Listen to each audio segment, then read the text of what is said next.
ശബരിമലയിൽ ഒന്നിനും ഒരു കണക്കില്ലേ? ഭക്തർ നൽകുന്ന പണവും സ്വർണവുമൊക്കെ എത്രയാണെന്ന് ആർക്കും അറിയാത്ത അവസ്ഥയാണോ? 1998 വിജയ് മല്യ 30 കിലോയിലധികം സ്വർണം ഉപയോഗിച്ച് പൊതിഞ്ഞ ശ്രീകോവിലിൽ ഇപ്പോൾ എത്ര സ്വർണമുണ്ട്? ഇടനിലക്കാരുടെയും തനി തട്ടിപ്പുകാരുടെയും വിഹാരഭൂമിയാണോ സ്വാമി അയ്യപ്പന്റെ പൂങ്കാവനം? ഇതിൽ ഉണ്ണികൃഷ്ണൻ പോറ്റിയുടെ പങ്കെന്താണ്? ആരാണ് കൂട്ടുനിൽക്കുന്നത്? ഇന്നത്തെ പ്രൈം സ്റ്റോറി. പോറ്റിയെ പോറ്റുന്നതാര്? കാട്ടിലെ തടി തേവരുടെ ആന വലിയടാ വലി എന്ന് പറയുന്നത് പോലെയാണോ ശബരിമലയിലെ കാര്യങ്ങൾ? കോടികൾ പണമായും സ്വർണമായും മറ്റു വിലപിടിപ്പുള്ള നേർച്ച വസ്തുക്കളായും വന്നു മറിയുന്ന സ്ഥലമാണ് ശബരിമല. ഇവിടെ ഒന്നിനും ഒരു കണക്കില്ല. അഥവാ ഉണ്ടെങ്കിൽ തന്നെ അത് കൃത്യമല്ല എന്ന് മനസ്സിലാക്കിയവർ ഏറെയുണ്ട് ചുറ്റിലും. അവർ ഭക്തനായോ അയ്യപ്പ സേവകനായോ വേഷം കെട്ടി വരുന്നത് പണവും പണ്ടവും ഏത് വിധേനയും കൊള്ളയടിക്കാനാണ്. ഇവിടെ ഇപ്പോൾ സംശയമുനയിൽ നിൽക്കുന്നത് ഉണ്ണികൃഷ്ണൻ പോറ്റി എന്ന വ്യക്തിയാണ്. ആരാണ് ഉണ്ണികൃഷ്ണൻ പോറ്റി?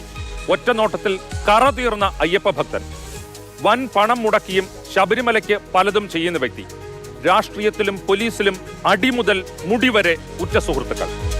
അങ്ങനെയുള്ള ഉണ്ണികൃഷ്ണൻ പോറ്റിയെ സംശയിച്ചാൽ അത് ദൈവകോപമാകുമോ എന്ന് തോന്നിപ്പിക്കുന്ന രീതിയിലുള്ള ഭക്തനായാണ് ഉണ്ണികൃഷ്ണൻ പോറ്റി ഇതുവരെ അറിയപ്പെട്ടിരുന്നത്. യഥാർത്ഥത്തിൽ ഇക്കാണുന്ന ആളാണോ ഉണ്ണികൃഷ്ണൻ പോറ്റി?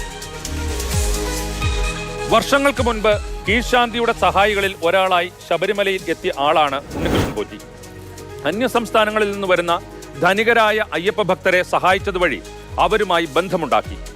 പിന്നീട് പലപ്പോഴും അവർക്ക് വേണ്ടി ശബരിമലയിൽ നേർച്ചകൾക്കും പൂജകൾക്കും സഹായിക്കുന്ന ഇടനിലക്കാരനായി, പിന്നെ സ്പോൺസറായി അറിയപ്പെട്ടു. അയ്യപ്പന് വേണ്ടി എത്ര പണവും മുടക്കുന്ന ശരിയായ ഭക്തരെ ചൂഷണം ചെയ്ത് ഉണ്ണികൃഷ്ണൻ പോറ്റി പണം ഉണ്ടാക്കിയതായാണ് ദേവസ്വം വിജിലൻസിന് ലഭിച്ചിരിക്കുന്ന പ്രാഥമിക വിവരം.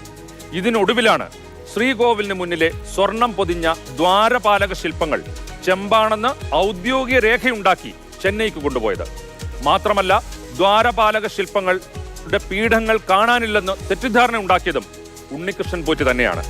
ഇതിന് പിന്നിലെ താല്പര്യം എന്താണെന്ന് ആണ് ഇനി കണ്ടെത്താനുള്ളത്. പോറ്റിയെ ഉള്ളിൽ നിന്ന് സഹായിച്ചത് ആരെന്ന്? ഉണ്ണികൃഷ്ണൻ പോറ്റി ഇടനിലക്കാരനായി കായംകുളം കണ്ണമ്പള്ളിയിൽ അടുത്തിടെ 2 വീടുകളാണ് നിർമ്മിച്ചത്. കർണാടകയിൽ നിന്നുള്ള അയ്യപ്പ ഭക്തർ 3 പേർ ഇതിനാവശ്യമായ ചെലവ് വഹിച്ചു. സന്നിധാനത്ത് ഇദ്ദേഹം 1-ലധികം തവണ അന്നദാനം നടത്തിയിട്ടുണ്ട്. ഒരു ദിവസത്തെ ചെലവ് 6 ലക്ഷം രൂപയായിരുന്നു. ഇതിനായി ഇതര സംസ്ഥാനങ്ങളിലാണ് ധനസമാഹരണം നടത്തിയിരുന്നത്. ശബരിമലയിൽ വില കൂടിയ സമർപ്പണങ്ങൾ നടത്താനുള്ള ഇടനിലക്കാരനായും ഉണ്ണികൃഷ്ണൻ പോറ്റി പ്രവർത്തിച്ചതായാണ് ഇതുവരെ ലഭിക്കുന്ന സൂചന. അന്യസംസ്ഥാനങ്ങളിൽ ശബരിമലയുടെ പേരിൽ പല പ്രവൃത്തികളും ഉണ്ണികൃഷ്ണൻ പോറ്റി ചെയ്തതായി ഇപ്പോൾ വിവരം പുറത്തു വരുന്നുണ്ട്. ബംഗളൂരുവിലെ ക്ഷേത്രത്തിലേക്ക് ശബരിമല ശ്രീകോവിലിൽ സ്ഥാപിക്കാനുള്ള വാതിൽ കൊണ്ടുവരുന്നിരുന്നുവെന്ന് ബംഗളൂരുവിലെ ശ്രീരാംപുര അയ്യപ്പ ക്ഷേത്രം ഭാരവാഹി വിശ്വംഭരൻ പറയുന്നു. ഇത് ക്ഷേത്രത്തിൽ വെച്ച് പൂജിക്കുകയും ഭക്തന്മാർക്ക് കാണാനുള്ള അവസരം നൽകുകയും ചെയ്തു. ഉണ്ണികൃഷ്ണൻ പോറ്റിയുടെ നേതൃത്വത്തിലാണ് വാതിൽ കൊണ്ടുവന്നതെന്ന് വിശ്വംഭരൻ മാതൃഭൂമി ന്യൂസിനോട് പറഞ്ഞു. പണ്ട് ഇവിടെ ഒരു 10-30 വർഷം മുമ്പ് ഇവിടെ പൂജാരിയായിരുന്നു. 2004 ഇവിടുന്ന് ശബരിമലയ്ക്ക് പോയത്. ഡോർ ഇവിടെ കൊണ്ടുവന്ന് പബ്ലിക്കിനെ കാണിച്ചു. നമ്മൾ ഇരുമുടി കെട്ടുന്നിടത്ത് വെച്ച് എല്ലാവരെയും കാണിച്ചിട്ട് അത് പാക്ക് ചെയ്ത് അങ്ങനെ കൊണ്ടുപോയി. ആരാണ് ഇവിടെ എത്തിച്ചത്? ഉണ്ണികൃഷ്ണൻ പോറ്റി, പിന്നെ ഒരു രമേശ്, പിന്നെ ഒരു സ്വാമിജീനെയും കൂട്ടിക്കൊണ്ടുവന്നു. ശബരിമലയിലെ മെയിൻ ഡോറാണെന്ന് പറഞ്ഞാണ് കൊണ്ടുവന്നത്. ഇതുപോലെ പലയിടത്തും ശബരിമലയുമായി ബന്ധപ്പെട്ട വസ്തുക്കളോ ഉരുപ്പടികളോ പൂജയ്ക്കെന്ന പേരിൽ ഉണ്ണികൃഷ്ണൻ പോറ്റി എത്തിച്ചതായി വിവരമുണ്ട്. സ്വർണം പൂശാൻ എന്ന പേരിൽ കൊണ്ടുപോയ ദ്വാരപാലക ശില്പങ്ങളിലെ കവചം ശബരിമലയിൽ നിന്ന് കൊണ്ടുപോയി 1 മാസത്തിന് ശേഷമാണ് ചെന്നൈയിലെത്തുന്നത്. ഇത്രയും നാൾ ഇത് എവിടെ കൊണ്ടുപോയി എന്നതും സംശയമുണർത്തുന്നതാണ്. ശബരിമലയിലെ സ്വർണത്തിലെ അട്ടിമറി ഇപ്പോൾ പത്തനംതിട്ടയിലെ CPM-നുള്ളിലും പൊട്ടിത്തെറി ഉണ്ടാക്കുകയാണ്. 2019 ഉണ്ണികൃഷ്ണൻ പോറ്റിയെ സ്വർണം പൂശാൻ ഏൽപ്പിക്കുമ്പോൾ A. പത്മകുമാർ ആയിരുന്നു ദേവസ്വം ബോർഡ് പ്രസിഡന്റ്. ആ നടപടിയെ അതിനു മുൻപ് പ്രസിഡന്റായിരുന്ന CPM നേതാവ് തന്നെയായ K. അനന്തഗോപൻ ചോദ്യം ചെയ്തിരുന്നു. ദേവസ്വം ബോർഡ് മാനുവൽ അനുസരിച്ച് അത്തരം പണികൾ ശബരിമലയിൽ വെച്ച് തന്നെ ചെയ്യണമെന്ന് അനന്തഗോപൻ ആവശ്യപ്പെട്ടു. എങ്കിൽ പത്മകുമാർ ഇപ്പോൾ തിരിച്ചു ചോദിക്കുന്നു, എല്ലാ പ്രസിഡന്റുമാരും മാനുവൽ അനുസരിച്ച് തന്നെയാണോ പ്രവർത്തിച്ചിരുന്നത് എന്ന്?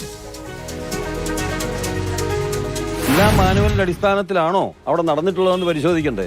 18-ാം പടിക്ക് മേലെ പിന്നെ അവിടെ അവിടെ പിന്നെ ദേവപ്രശ്നം വെച്ചപ്പോഴാണ് 18-ാം പടിക്ക് മേലെ സ്ലൈഡിങ് പാടില്ല എന്ന് പറഞ്ഞു. എൻ്റെ കാലത്ത് അത് പൊളിച്ചു. അതെങ്ങനെയാണ് പിന്നെ പണിഞ്ഞത്? ഇപ്പോഴത്തെ ദേവസ്വം ബോർഡ് പ്രസിഡന്റ് ഇതുവരെ വിദേശയാത്ര നടത്തിയിട്ടില്ലല്ലോ.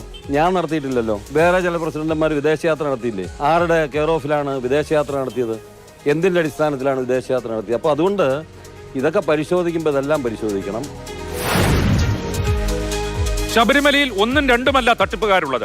അയ്യപ്പന് ഭക്തർ സമർപ്പിക്കുന്നത് ആർക്കും കൈയിട്ട് വാരാവുന്ന അവസ്ഥയാണ് അവിടെയുള്ളത്. ഇതിന് അവസാനം ഉണ്ടായേ പറ്റൂ.